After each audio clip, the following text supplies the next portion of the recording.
told Tyler this before. I don't know if I've told Adam, but we would get drunk and we would organize fight cards and we'd square them off. We'd all bet on the matchups and stuff. Yeah.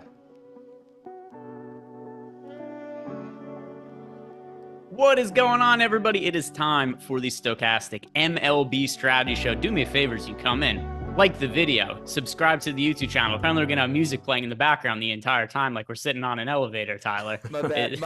I couldn't find just elevator music playing, little romantic lead up to the show here. But yeah, we've got two slates today, a 6-game slate for the night slate, a 3-game slate for the afternoon. So what we're going to do, we're going to go through the 6 games, game by game, for the main slate tonight. Then at the end, we'll talk about the 3-game slate. If you guys have any questions, you could fire those off. You guys are in Discord and watching and want to at me, you could ask those questions as well. The 3-game slate, it's a 3-game slate. I think it is a little bit hard to break down. I don't have any kind of crazy analysis for it. But either way, we'll cover it at the end to make sure we cover all our bases. But Adam, how are you feeling about everything going on with today's baseball games? Feels like it can't get worse than it has been recently. So optimistic. Most importantly, reminder for everybody in chat that PGA locks at 11:45 Eastern. So during this show. So don't forget that if you're playing PGA. Are you playing PGA? Yeah. All right. So I'll know when we get to like 11. Are your lineups set? Yeah, they're in. The only way it affects me is if we get like a withdrawal or something. All right. Yeah. If that happens, just let me know. I'm not paying attention to the golf stuff at all. And then I'll do some lifting while you update your lineups. But usually that's not an issue for golf. And also it's the last tournament of the season. So it's like who's withdrawing? Like, isn't first place like $15 million or something crazy? Yeah, I don't know what it is, but I don't, unless somebody just like wakes up and can't move today, I don't think anybody's withdrawing. All right. So we got golf lock-in. We've got a couple baseball slates today. All good stuff. Also, today's show is sponsored by Prize Picks. If you guys have not signed up at Prize Picks for the first time, do so using the promo code AWESOME. Get up to a $100 bonus on your first deposit. Let's start talking about tonight's baseball games. And we start with a pretty one-sided pitching matchup. Philadelphia Phillies, Cincinnati Reds. Aaron Nola on the mound for the Phillies. He is one of the top pitchers on the slate. Not the top pitcher, because that is by far Jacob deGrom. But we look at the spot for Aaron Nola against the Reds. 2.71 expected ERA, 28.2% K rate. I think he is a very strong pitching option. With that said, though, I don't think there's enough of an ownership gap between him and deGrom right now on DraftKings. Nola is 56% projected owned, while deGrom is 67%. And I know that's a crazy amount of popularity for both of them. For me personally, though, I would much rather get to deGrom today. Yeah, and we have deGrom projected about 1.3 points higher than Nola, so I think that checks out. In the top pitchers tool, Nola 38% chance of being a top 2 pitcher, deGrom at 43%. So yeah, like I think deGrom should be a little bit more popular, but it is also obviously a really good matchup for Aaron Nola. The Reds are just absolutely awful. There's not a whole lot else to say there. Nola so far this year, 28.2% strikeout percentage, 2.92 xFIP, really good pitcher. I think he deserves the massive amount of ownership he's getting. Yeah, for sure. It's not to say that it's not warranted. It clearly is for him to be popular. I'm just saying, like, if I had to play one or the other, I'd prefer deGrom to Nola, but we're kind of splitting hairs here. I think both of them are really strong options. And then even on FanDuel, I'm surprised deGrom is so much lower owned than Nola. I know there's a price difference between the two. deGrom at 12,500, Nola at 10,800. But if deGrom is going to be nearly half the ownership of Nola, right now 26% owned on FanDuel compared to 43% for Aaron Nola, I like that pivot, getting to deGrom instead of Nola on FanDuel and just kind of pivoting a little bit based on what the ownership is. Do you have any interest in the Reds on the other side just for leverage purposes? No, not particularly. Nola obviously is just a really good pitcher across the board. If you were to look to some Cincinnati bats, I think Jake Fraley, assuming he's leading off at 3,100, is going to look pretty good. That was FanDuel price. On DraftKings, he is 2,700, so even less expensive. He's going to look pretty good. Has some power, has some speed. It is a good park for hitters. Other than that, I mean, you have a 2K Moustakas, I guess, but I don't really know where else I would go on Cincinnati. Yeah, definitely the one of the lowest priority offenses on the slate. Probably the only team that's worse is going to be the Colorado Rockies right now in terms of the top stack stool. We have the Rockies lowest at 1.7% chance to be the top scoring team. The Reds coming in at a 3.6%, also extremely low odds. But on the other side of the game, we have Justin Dunn pitching for Cincinnati. He sucks. He has a 7.93 expected ERA, 16.4% K rate. He's also awful at holding runners. I don't know exactly off the top of my head what the stolen base numbers are, and I don't have them pulled up, but Justin Dunn for his career averages a stolen base against him like once every 3 innings. So kind of similar to Syndergaard in that way, but I don't think people are quite hip to the fact that how bad Justin Dunn is at holding runners. That aside, though, the Phillies are expected to score a bunch of runs today, implied team total nearly 6 runs. So as a result, right now, they are projected for 22% ownership, the most popular offense on the slate. Does that make sense to you, Adam? Uh, yeah, I think so. I mean, Dunn just really hasn't been good ever. And Philadelphia does have plenty of power. It's a good park for hitters. So far this year, extremely small sample for Dunn, but a 398 expected ISO to righties, 254 to lefties. If you go back to the start of the 2020 season to get a little bit larger sample on Dunn, still a 196 expected ISO to righties, 251 to lefties. Really good spot for Philadelphia, and I think that they deserve to get a lot of ownership. They're also not really that expensive, so it's going to be pretty easy to get these guys into lineups as well. You know, Schwarber's expensive, Real Muto's expensive, but other than those two, the most expensive hitter in the lineup or in the projected lineup is Hoskins at 4,600. You get some value with Bryson Stott at 3,900. You can go to the bottom of the order for even cheaper guys if you need to. So I don't think it'll be that difficult to get to them, and it is a good spot against Dunn. Yeah, it's going to be cool when we get to lock and just all the lineups are DeGrom and Nola at pitcher and then the Philadelphia Phillies at offense because everything fits in so easily on DK in terms of what the pricing is. So that's going to be a very popular build. Jameson Tyone will be another pitcher people get to if they need to save salary at pitcher. But once again, salary just not that problematic for this DK slate.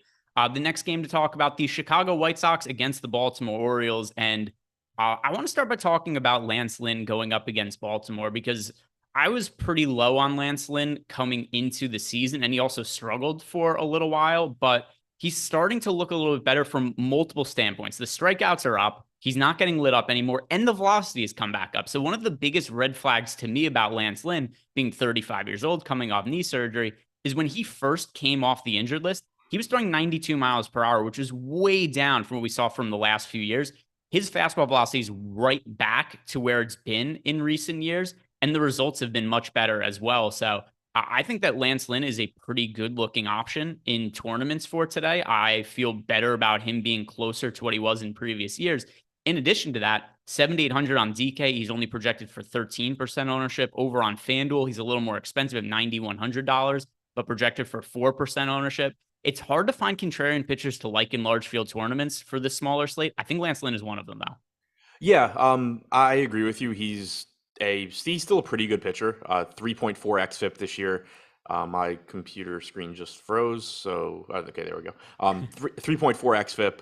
24.5% strikeout percentage, only walking 4% of hitters. He's allowed a lot of home runs, 1.8 home runs per 9, but that's probably a lot of bad luck. The one negative I would point to for Lynn here in this spot is you're likely to have an Orioles lineup that has 5 left-handed hitters in the top 6 and 6 left-handed hitters in the lineup overall. Lynn's back to having a drastic split in his strikeout numbers against lefties versus righties. That's something we saw from him earlier on in his career. Then he had kind of rectified it, and then now this year you're back to a 29.6% strikeout percentage against righties, 20.5% against lefties. So at this price tag, I don't think that is a major concern, but I do think it's something worth pointing out that he's pretty mediocre against left-handed hitters. 174 expected ISO with that below average 20.5% strikeout percentage. And you are likely to have Mullins, Rutschman, Santander, Vavra, and Stowers all in the top 6 in this Orioles lineup. Yeah, and when it comes to the Orioles right now as a stack, they are projected for 5% ownership, 5% top stack odds. That seems about reasonable to me. If you're playing large field tournaments, making a bunch of lineups, I don't think they're a team that warrants being that much different than the field. Other side of the game, we've got Jordan Lyles pitching for Baltimore. He's certainly not one of the worst pitchers in the Orioles rotation. He typically works deep into games, but he very rarely has DFS appeal, sub 20% K rate, 4.82 expected ERA, with all the pitching options to pay up for today and all the guys also that make sense, like Jameson Tyone and Lance Lynn for cheaper. Do you see any real need to get to Jordan Lyles or any desire to get to Jordan Lyles on this slate? No, not really. I mean, we have him projected for 6% ownership with about a 12% chance of being a top 2 pitcher. So he's going under owned, but still a relatively low probability play. We have him 8th, 7th in top 2 pitcher percentage. The one good thing about him, like you said, he's not a great pitcher in terms of strikeouts or anything like that. Only a 19% strikeout percentage, about a 4.5 xFIP. But he does typically have a pretty long leash. Like, his biggest job on the Orioles is to be the guy that can actually save the bullpen a bit, because most of their other starters, even if they're a little bit more talented or at this point are more effective than Lyles, they're typically not allowed to go as deep in the game. So that does benefit you in DFS, where it's just like, as long as he's not getting lit up, you're probably getting 100 pitches or so from him. But on this slate, I don't think he's going to be that useful. Yeah, and then going against them on the other side, though, the White Sox do look too popular to me. And same thing last night, where it was a team that they looked pretty over-owned in our top stacks tool, where last night I think they were 13 or 14% projected ownership on the aggregate, if I remember correctly. Today, they're projected for 13% ownership. It's not to say they're an outright fade. I just don't want to have 13% of them. There's other teams like the Mets, the Astros, the Yankees that are picking up considerably less ownership than the White Sox. There's better offenses in better spots. So I don't really agree with where the White Sox ownership is. I guess a lot of it's just because of the salaries and people wanting to spend up for pitching. Yeah, they actually really frustrated me last night, because I thought I was playing like around the field, but they ended up being lower owned than expected. So I was pretty comfortably overweight, and they got 12 hits. They were like all singles. But yeah, they're getting some ownership here. Nothing too crazy. Moncada leads the way at 14%. I think the one thing about the White Sox that makes it so I'm still going to get at least a decent amount is that they offer a lot of value in addition to being in a decent spot here. 15% chance of being the top value stack is third highest, and the only teams ahead of them are Cincinnati and Oakland. Obviously, they are not in the same category as the White Sox when it comes to the amount of offense or amount of talent in their offense. So I do think that the ownership is pretty much warranted. Like, they're going a little bit over-owned in terms of top stack percentage, but when you factor in the value and the fact that the only hitter in this lineup that is above $4,000 is Luis Robert at 5K, Abreu's 4K, everybody else is less. They're just going to be a really useful offense, I think, in terms of filling out lineups, even if they're not a full stack. Lyles has had more issues with left-handed power this year. 205 expected ISO to lefties, 164 to righties. So not to say you can't play righties, but he's obviously been better against them, and the ballpark hurts right-handed power, whereas it does not hurt left-handed power. So predominantly right-handed lineup for the White Sox, but Gavin Sheets and Yohan Moncada from the left side, both are going to look pretty good here. All right, let's talk about Jacob deGrom next, because we got the New York Mets at home against the Colorado Rockies. deGrom has been ridiculously good so far this year. Like, the numbers don't even make sense. And I know it's a small sample size because he's been hurt, coming back from injury, but you watch him pitch, he's running like 102 miles per hour, regularly hitting 100 plus. So the stuff looks as good as ever. 1.5 expected ERA for Jacob deGrom, 45.7% K rate, 0.51 FIP. To me, he's the best pitching option on the slate. If I can only spend up for one guy, I'm going with Jacob deGrom over Aaron Nola. Is there any pushback against deGrom? Because I think this is about as good of a spot as anybody could be in.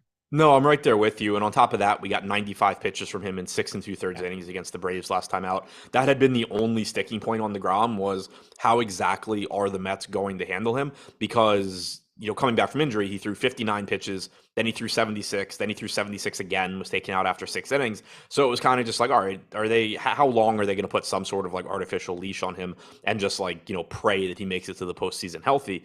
But then last start, 95 pitches in 6 2/3. So I don't think there's any reason to be concerned about pitch count at this point. He's $10,800, which is a perfectly reasonable price tag for him. Facing the Rockies outside of Coors, I think he's pretty clearly the best pitcher. And the Mets also gave him extra rest coming into this slate. So the start against the Braves came on August 18th. So he's got a full week in between starts. I think they upped his pitch count. They're like, hey, let's give him a couple of extra days off. Apparently the team is saying it's because they want him to be lined up to start against the Dodgers in his start after this one. But either way, we're getting extra rest for deGrom with his pitch count going up. His over-under at sportsbooks for strikeouts today is 9.5. The alternate line, because I was just curious to look at it, I was like, what's like the upper bound at some of the alternate lines for Jacob deGrom? He's plus 250 to have 12 strikeouts today. Like, that's not even that long of odds. The odds of him not picking up a win in today's game are more likely than, or the odds of him getting 12 or more strikeouts is more likely than him not getting the win bonus today, at least according to Sportsbook. So right. I find it really hard to avoid Jacob deGrom, and a strong consideration for even like a lock play for me in large field tournaments. Yeah, right there with you. And to Jay Miz's point in chat, he said if the Mets get up big, I could see him not getting to 90 pitches. I mean, like if he gets through 6 innings on 82 pitches and the Mets are winning by a million, like, yeah, maybe they just go to the bullpen. But like, that's not even a negative probably from his DFS standpoint, other than he would get more points if he stayed in. But like, if he gets through 6 innings on 82 pitches, he's probably pitching really well anyway. It's not going to be like, oh, it's the 5th inning and we're winning 5-0, so we're going to take Jacob deGrom out now. Like, that's, I would think, not going to happen. So it's kind of like, sure, that could be the case, but that's an extremely specific situation that you should not be factoring into what you're doing in DFS. Yeah, and the other thing too is, I mean, the Mets' implied team total in this spot, it's under 5 runs. It's not like the Mets, or it's not like their implied run total is 9 and the Rockies is 1. I mean, the Rockies is crazy low at 2.3, but the odds of this game being totally out of reach, that's also not all likely. Like the spread at sportsbooks is still 1.5. The most likely scenario is not that the Mets win by 10 runs and then he comes out of the game early. It's not to say it's impossible, but I wouldn't build my lineups around that scenario. Yeah, I mean, there is literally never a circumstance in baseball where you should be taking blowout run, for lack of a better phrase, into consideration. All right. So the Also, other a very side, valid point from Mike Campbell. Have the Mets ever scored 5 runs in a DeGrom start? that's also possible. Which, do you put anything into that, by the way? Is there anything No. you think that I feel the same way? Here's one thing I'll say that I think is probably the reason this happens more often than not. DeGrom is the Mets' number 1 pitcher. More often than not, especially at the start of the year, he gets lined up against other teams' number 1 pitchers. It's just harder to score runs when it's, Jacob deGrom versus Clayton Kershaw, Max Scherzer, whoever the pitcher might be on the other side of the mound, than it typically is when Mets are in other matchups. The Mets have a really good offense. I think this is a good spot to get to them. We'll talk about them in a stack for a second. But yeah, there's nothing I think DeGrom does that makes the Mets worse at offense. Yeah, I don't know how that would even be possible. Also, a good point, Chad. I had meant to say it too. Kayla Sandy said sometimes the extra rest affects their command. It happened to Cease the other day, but this is DeGrom against the Reds or Rockies. So no worries. That is a very true point. Like you mentioned, DeGrom being on extra rest. That doesn't necessarily mean he's going to be any better. Like some pitchers are better on extra rest. Some it doesn't affect them. Some it throws off everything. But from a pitch count, like, do we think he's going to be on a shortened leash standpoint? Him being on extra day of rest certainly doesn't hurt in that regard. But yeah, to that point, completely agree. Like, I don't think you should like look at a pitcher on extra rest and just conclude that he's going to pitch better. No, and for me, the reason I feel good about the extra rest is I just feel like the Mets want to get him more consistently throwing the 90 pitches as opposed to the 70 pitches, and they just saw the opportunity. Hey, let's give him a couple of days off to let him to continue to throw the 90 plus pitches like he did in his last start. But either way, he's going to be the player I get the most exposure to on today's slate. On the other side, we got Ryan Feltner starting for the Rockies. He has not been great this year. 5.6 expected ERA, K rate under 20%. I do wonder if the public is going to maybe shy away from the Mets a little bit just because of the narrative that they don't score when DeGrom is the pitcher. But either way, we've got them projected for 8% ownership right now, 10% chance of being a top stack. The Mets are certainly a stack that I like getting to quite a bit. Yeah, me too. I kind of thought about it when you were making the point about DeGrom frequently facing number ones. I'm pretty confident if Jacob DeGrom was always facing Ryan Feltner, the Mets would give him quite a bit more run support than they do. Feltner this year, 227 expected ISO to lefties, 215 to righties. Plenty of power in the Mets lineup. Supposed to be in the low 80s, it looks like, in New York as well. Pretty reasonably priced team also. Alonso Marte and Lindor, the only guys above 5K. The one issue is that, Alonso and Vogelbach, both first base only. So on DraftKings, you can only play one within a stack. But other than that, I really like getting to this team. Yeah, it's, maybe pricing will be a little bit of a concern for some people who really want to pay up for DeGrom and Nola. But, I mean, we've still got Jameson Taillon, talked about Lance Lynn, a potential contrarian option. So it's not like there aren't other cheap guys that make sense. So a team that I like getting to in the Mets for sure, especially based on their current ownership. Next game to hit on is the Toronto Blue Jays against the Boston Red Sox. Pitching matchup in this game, Kevin Gausman for the Blue Jays, Cutter Crawford for the Red Sox. And with all of the high-end pitching we have today, well, Aaron Nola and Jacob deGrom, Kevin Gausman's the guy who's kind of getting left out of the mix. 9,600 only projected for 5% ownership on DK. On FanDuel, only 3% ownership. I get why everyone wants to go to deGrom and Nola, but where does Gausman fit in the mix amongst the high-end starting pitchers for you today? Yeah, I mean, pretty crazy ownership there compared to Nola and deGrom. I understand, Nola and deGrom are both both look better. We do have Nola projected like 5 points higher and DeGrom projected like 7 points higher. So in that regard, the ownership makes sense. But I do think if you're playing a lineup that is chalky elsewhere, for example, if you're stacking Philadelphia, maybe you do go to Gausman instead of DeGrom or instead of Nola, even though he doesn't project as well, because you are getting a 10-1 or 11-1 or 13-1 in DeGrom's case. Ownership discount. So like, I don't think he's on the same tier as them, but he is still a really good pitcher. 27.7% strikeout percentage, half a home run per 9 innings, 2.8 xFIP. He's a really good pitcher in a pretty average spot against Boston that just isn't getting any ownership. Yeah, and I think that that's just another way to kind of differentiate some of the pitching. So let's say you guys are building a Philly stack and the ownership holds true, right? Currently projected for 22% ownership. And before we we're talking about if you're stacking the Phillies as the offense, DeGrom, Nola as the pitcher, it's going to be a really popular combination. Here's an easy way to stack the Phillies and be a little bit different. Play Gausman instead of Nola or DeGrom, and then you have a totally different looking Philly stack if that is an offense you really want to play. I think that's the best utility for Gausman tonight.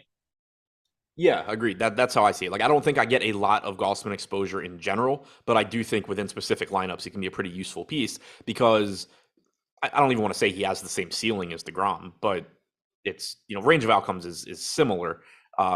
He's just not going to get to that ceiling nearly as frequently because he's not as good. And then do you have any interest in stacking against him with the Red Sox? The Red Sox are kind of surprisingly somewhat popular today, 7% projected ownership. So it's a little weird to see a pitcher as good as Gausman that has the opposing offense projected for more ownership as a stack than him as a pitcher. Yeah, maybe a little bit of interest in Boston just because it is a shorter slate. If they run out their normal lineup, you do have a decent value bat in Verdugo. Maybe you get Bogarts back and they don't have to play Bobby Dahlbeck at short tonight. Devers is always a good play. JD Martinez is always good. Gausman's certainly not somebody that I'm going out of my way to target. But 5.5% chance of being the top stack for Boston. I do think so. In terms of top stack percentage, the most similar team here is the Orioles. I do think I prefer the Orioles to Boston. They're getting a little bit less ownership, and at least with Lynn, you can point to his splits against lefties as a reason where maybe he struggles in this spot. Whereas with Gausman, there's nothing really you can point to that makes him likely to struggle. You're kind of just playing the Red Sox and hoping things go your way. Yeah, and then pitching for Boston, Cutter Crawford, a pitcher who's been serviceable this year, 4.47 expected ERA. He has shown some strikeout upside at time, 23.2%.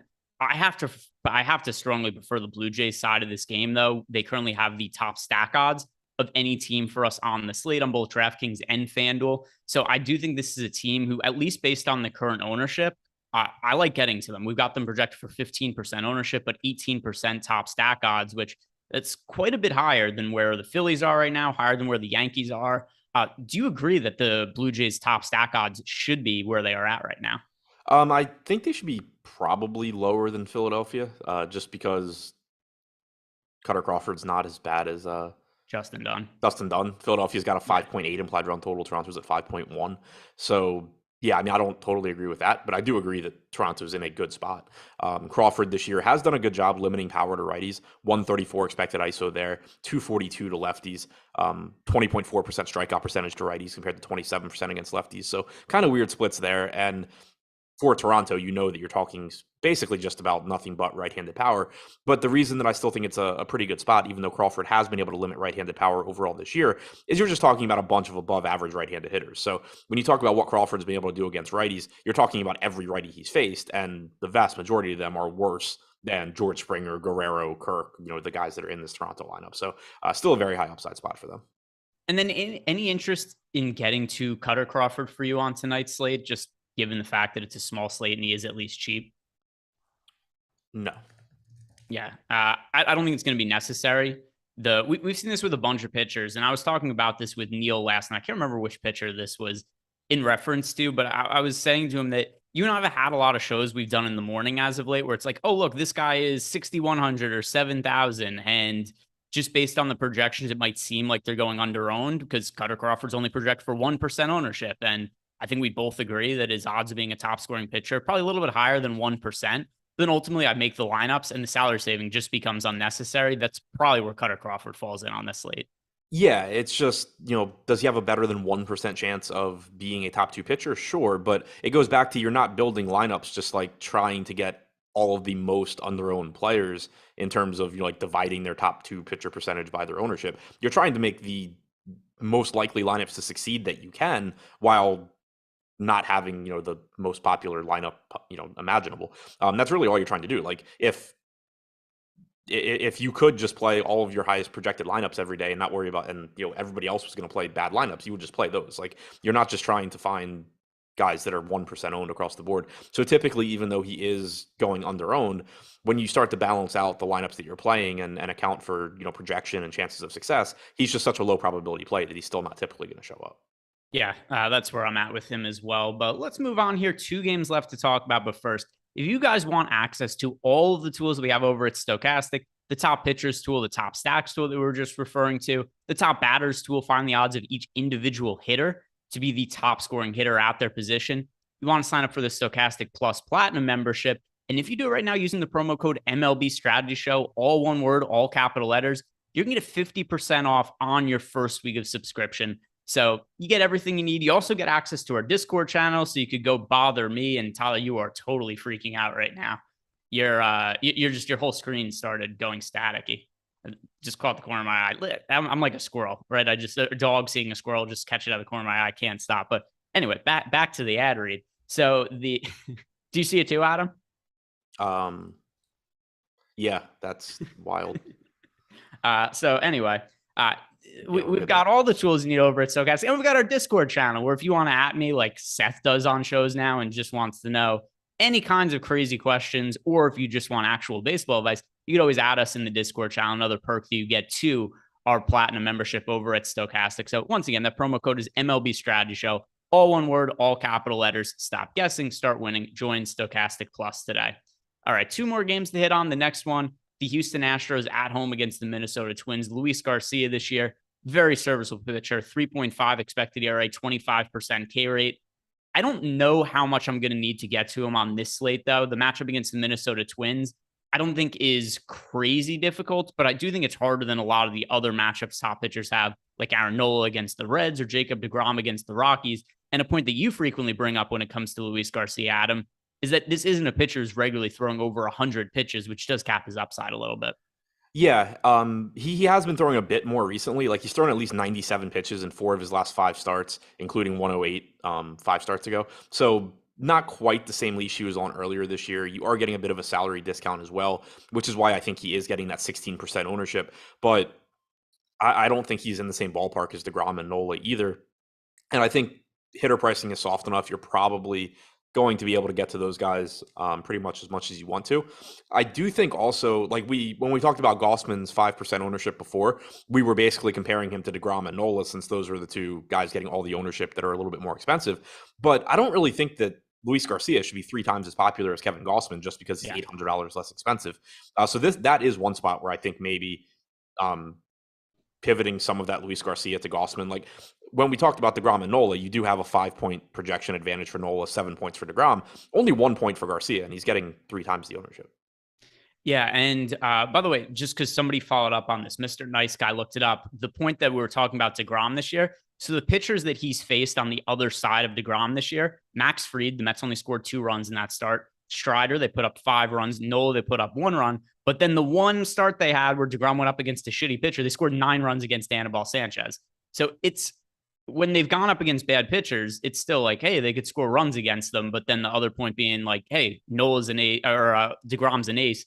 He's more likely to get matched up against aces, just kind of the way scheduling works. So yeah, I think. And then the other thing with that whole narrative too is like the Mets offense used to not be particularly good either. Yeah. So then you're getting them matched up with aces. They're not doing well, and then frequently just not doing well anyway. And now it's just one of those things where every time the Mets don't score for deGrom, it gets pointed out. And so it seems like it's more frequent than it, actually is. Yeah, that is. And not only was the Mets offense bad, the entire team used to be bad kind of outside of Jacob deGrom at one point. And now they are one of the best teams in baseball. So totally different situation. When it comes to the Minnesota Twins against Luis Garcia, is this a team that you think you're going to end up getting to at any kind of meaningful clip? Because another team that kind of like with the Red Sox against Gausman, they're projected for 6% ownership. It's not like they're going unowned against a decent pitcher. Yeah, I mean, I think that we have them going a little bit under owned here, 7% chance of being the top stack, 6% projected ownership. But it's not a spot that I expect to really get out of my way to go to. Not a great hitter's park in Houston. Don't think Buxton is expected to play today. You do still have some power in this lineup, and they are reasonably priced with nobody in the projected lineup above 5K. But Garcia is just a good pitcher. 157 expected ISO to righties, 143 to lefties. There's nothing about him really that screams that I want to be getting to a lot of Minnesota. Yeah, me either. If they're in a few lineups over the course of 150, fine, but it's certainly not a single entry team, not a three max team. It would just be a large field tournament play, not anything that would be, crazy overweight to the field or anything like that. But when it comes to the Houston Astros, they're going up against Chris Archer, and Archer has not been terrible this year. He doesn't work deep into games, but 4.66 expected ERA, strikeout rate right around 20%. Considering the quality of some of the other pitchers on the slate, I think Houston's a fairly high priority, nearly 10% top stack odds, 9% projected ownership. So Houston is one of the teams alongside like the Mets, the Blue Jays, the Phillies, the Yankees that I think I'll be prioritizing in large field tournaments today. Yeah, I think they look pretty good here. Not quite the same implied run total as Toronto or Philadelphia, so they're also not getting quite the ownership that those teams are. Archer, like you said, he hasn't been horrible, but only a 17% strikeout percentage against righties this year. It's 25% against lefties. More power allowed to lefties, at least expected power. 167 expected ISO to lefties, 144 to righties. But kind of like we were saying with Toronto, those numbers can kind of point you in the right direction, but you're talking about a team that's just full of above average hitters.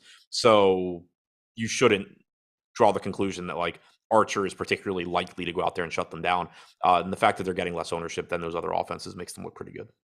Yeah, Houston, that'll be one of the teams to get to today for sure. And now one final game left to talk about on the main slate. Then we'll hit on that early slate if you guys have any questions about it. Yankees and A's. And on the mound for Oakland today, James Caprillion, who when he first broke into the big leagues, he was serviceable. But I kind of think part of that was just there being no information, no real book on him as a pitcher. He was an unheralded prospect, just got called up. And it wasn't like he was great. He just kind of found some success. This year, though, 4.62 expected ERA, 16.4% K rate. He does have the benefit of pitching in Oakland, which is a very pitcher friendly park. But I don't see any reason to get to Caprillion on this slate. And I like getting overweight to the Yankees considering their current projected ownership. Yeah, I'm there with you. Caprillion didn't make a lot of sense when he was having success, and then this year he's just been flat out bad. The only thing working in his favor is that this game is in Oakland, but that only gets you so far. 175 expected ISO to righties, 163 to lefties. The Yankees are, we have them third in top stack percentage, tied with Houston. We have them getting even less ownership than Houston. They have a 4.5 implied run total. Again, that's just a factor of Oakland. Judge, it goes without saying, is a good play. But for the most part, this lineup's not even that expensive. Rizzo, 5K, Stanton, 5,200. Other than that, everybody's 4,500 or less, and really it's less. Like LeMahieu's 4,500, but Benintendi's sub 4K. Cabrera's still 2K flat. Donaldson's 3,900. So overall, it's not even that expensive of a stack to get to. Yeah, it's a team that I think makes a whole lot of sense. And then we've got Aaron Judge, who he had the struggle for a little bit, and now he's had two homers in the last three games. So no real concerns there. And another thing too, when it comes to Aaron Judge, it doesn't really matter what ballpark he's in general. If he hits the ball hard, he could hit it out in any ballpark. But right now, the Yankees, one of the most positively leveraged teams on the slate, 7.8% projected ownership, 11.8% top stack odds. So I love getting to the Yankees right now at their current projected ownership. Pitching for them, Jameson Taillon, he's generally not been a guy that I get to a ton in DFS today, but he does rate out by a lot of the public as being the number one SB2 on the slate, 4.17 expected ERA, 20.7% K rate. As a result, 31% ownership going to Jameson Taillon over on DK tonight. On FanDuel, he's a lot more expensive at 9,400. It's only projected for 9% ownership. What do you make for him as being the most popular cheap option tonight? I get it from a value standpoint. I assume that I'll get a good amount of him just because it is a good matchup against Oakland. Where I do think it's really interesting, though, is that Lance Lynn is $300 more expensive, and he's getting he's getting less than half the ownership. I already mentioned my concerns with Lynn in this spot, but they are pretty similar. Lance Lynn projects, we have right now, Lance Lynn projected for 14.7 DraftKings points, Taillon at 15.4. There's just no way that is worthy of being 2.5 times as popular. So I do think Taillon's a good play. I'm not saying not to play him against Oakland, but it's not going to take much for me to just play Lance Lynn at lower ownership in lineups where I have any semblance of ownership going to whatever stacks I'm playing. Yeah, that's how I see it as well. Tyone certainly makes sense as a salary saving option, but number one, I'm going to prioritize paying up for the more expensive pitchers that are better today. And then I think there are other pivots we could get to that we've talked about that make more sense based on current ownership than Tyone does. So could this ownership change over the course of the day? Yeah, potentially. But right now, there's very minimal difference in our projections between Lance Lynn and Tyone. But Lance Lynn is 13%, whereas Tyone's projected for 31% ownership. So I'd rather be on the Lynn side in large field tournaments. Anything else you want to talk about from this game? Any interest in Oakland as a stack? No, not particularly. I mean, the park sucks. The offense sucks. When you're looking at targeting Jameson Taillon, you are typically looking at left-handed power. 203 expected ISO to lefties. The A's have Seth Brown. He's first base outfield, 2,900. Not a horrible play, I guess. Yeah, and let's see. All right, Sean, I'm going to do some fact checking on you. He says James Caprillion gets motivated to pitch against the Yankees. He's pitched against them 0 times this year. I can be motivated to pitch against the Yankees too. It's not going to make me capable of doing it. But he also hasn't pitched against them this year. So what is like? How do we know? How do we know he hasn't pitched against him this year? So is he good against the Yankees? I would assume probably not, because the Yankees have a really good offense, but there's no data to pull from this year. Not that one start of a sample size would even matter to me, but if he hasn't pitched against them, I don't even know what to do with that information. That aside, we've covered everything there is to say about the main slate. So we'll go talk about the early slate. And if you guys have any questions, throw them into YouTube chat, hit us up in Discord, and we could talk about that as we work our way through this 3-game slate. But if not, then I will probably be finishing the show a little bit early. So as far as the early slate goes, Adam, and I'll give you a second. Oh, actually, before we get into that, okay. I just thought about it with Stephen Leibowitz saying I didn't know today was phallic YouTube chat, and it made me think about it. I tweeted it yesterday. I assume you've seen Boogie Nights, the movie? Yes. So I never had. I'd heard of it, obviously, knew nothing about it. In my head, it's just like a 1980s movie that is in the same like range as like Footloose and Dirty Dancing. And so I just never really had any reason to want to watch it or anything. And I'm on Netflix the other day, just kind of like looking for something to watch to kill time. And I see it's on there and I read the like description. I don't think that there has ever been a movie where like what I thought a movie was about is more different than what it is actually about. Yeah, I'm trying to think like what, I mean, I'm sure there's, stuff where it's like, oh, I thought this was going to be straight people having sex. And then I clicked on the video and it was something else. So like, I'm sure there's other ways I've been fooled or whatever, but yeah, in terms of just Boogie Nights, I don't know. Sorry about that surprise. Yeah, it's no good. I just saw Tyler's face. Norm Macdonald used to have a lot of really funny jokes about that, but yeah, I'm trying to think. Like, I'm from a serious answer. I can't really think of a movie title where it was like way different than what I thought it was going to be. I don't know. It's a good one for chat. I was talking to Dean on Twitter.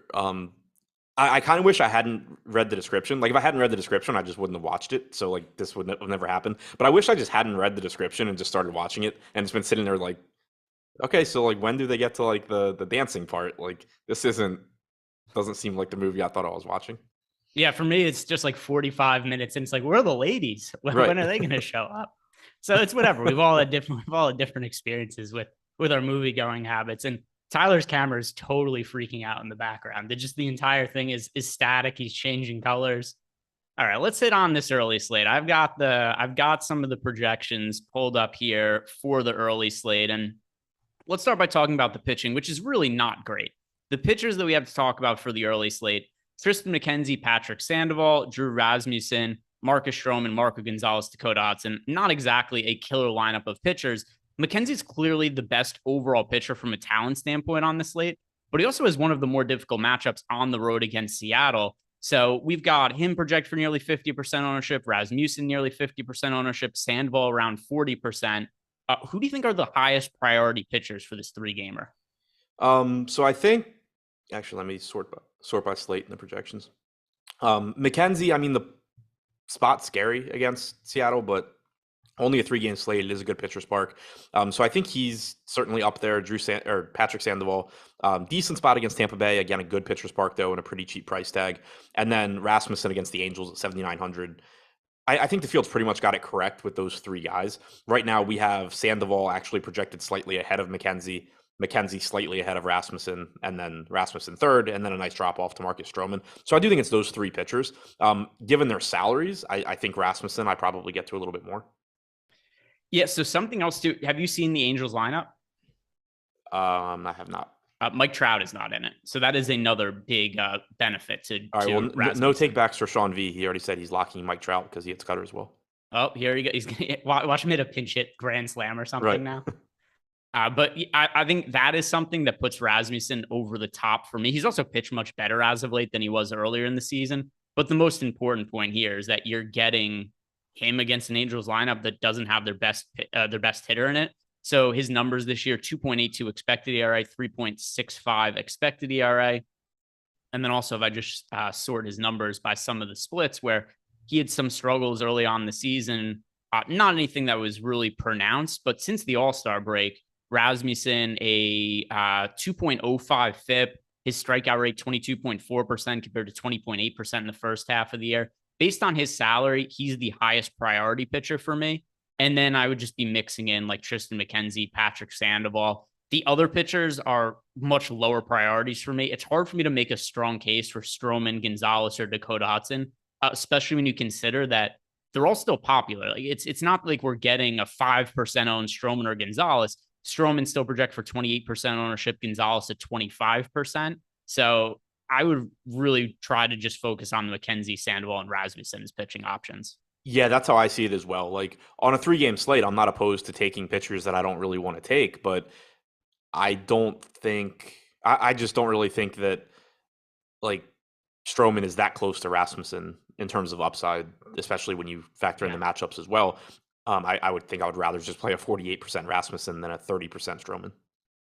All right, let's talk about the top stacks now on the early slate. And something else we should mention when it comes to this slate, really good hitting conditions in Wrigley Field. It's been a while since we've had a wind game at Wrigley. I can't remember the last time we've talked about it on a show, but we've got one today. Wind is blowing out to center field at Wrigley. And we've got two pitchers that don't really generate a whole bunch of strikeouts in that game.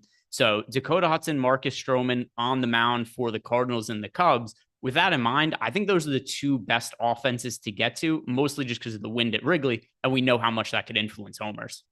Yeah, and you have two pitchers that pitch to contact as well. Granted, they are typically good at keeping the ball on the ground, so that should help them. But still a 10-run total here. Hudson clearly the weaker pitcher of the two. Stroman so far this year striking out 22% of hitters, 3.31 xFIP, while Hudson is striking out 13.6% with a nearly 5 xFIP. But again, Hudson very good at keeping the ball on the ground as well. The Cubs do have power in their lineup, but a lot of strikeouts. Against somebody like Hudson, you're not expecting a lot of those strikeouts to show up. So I do like getting, I like getting to both teams, but the Cubs here I think set up pretty nicely against Hudson in particular. And then do any of these other offenses stand out to you? Because, right now in our top stacks tool, the Cardinals are so positively leveraged that no other team really stands out. We've got the Cubs being about fairly owned, the Guardians a little overowned, the Mariners about fairly owned, the Rays overowned, the Angels overowned. It seems to me like the Wrigley Field is such a high priority that I'd almost be apt to be underweight to basically every other spot on this slate. Yeah, I mean, I haven't built lineups yet, but that's kind of the way I see it as well, especially because we've talked about it like on larger slates where it's not just when you talk about the weather, like it's factored into implied run totals and all that. So typically I think it's a mistake to just like start choosing teams based on weather and everything. But like here, you only have 3 games. One of them's in Tropicana, one of them's in Seattle, and one of them's in Wrigley with the wind blowing out. So it just like makes that even more appealing. If I did have to point out anything else, I do think Seattle's sort of interesting just because they do have a lot of power in their lineup. Obviously, I think Tristan McKenzie is good, but he has a lot of 201 expected ISO to righties this year, going up against a lineup that we assume is going to have Julio Rodriguez and Ty France and Haniger and Suarez. There is some upside there for Seattle. Any other talking points for you on the early slate? If not, then we're done for today. Stephen Leibowitz said Stroman goes up against the Cards. He had a mean uncle named Lewis. But no, nothing else for me. All right. Other than that, guys, if you're looking to play some NFL preseason DFS, we do have a promo code for that. If you want access to our NFL preseason projections for the rest of the NFL preseason, you can sign up right now at checkout using the promo code Herbert, and you'll get access to all of that for $7. That is good until the end of August, which is the end of the NFL preseason. You're not going to need access to NFL preseason projections a month from now. But for now, if you want those, you're playing NFL preseason and you don't know what's going on in NFL preseason. Like, I have no clue what's going on in NFL preseason. I know Matt Kajeski's got us covered. And for $7 using the promo code Herbert, you get access to all that information. Other than that, guys, thank you very much for watching. Like the video, subscribe to the YouTube channel, and I'll see you guys later on Live Before Lock.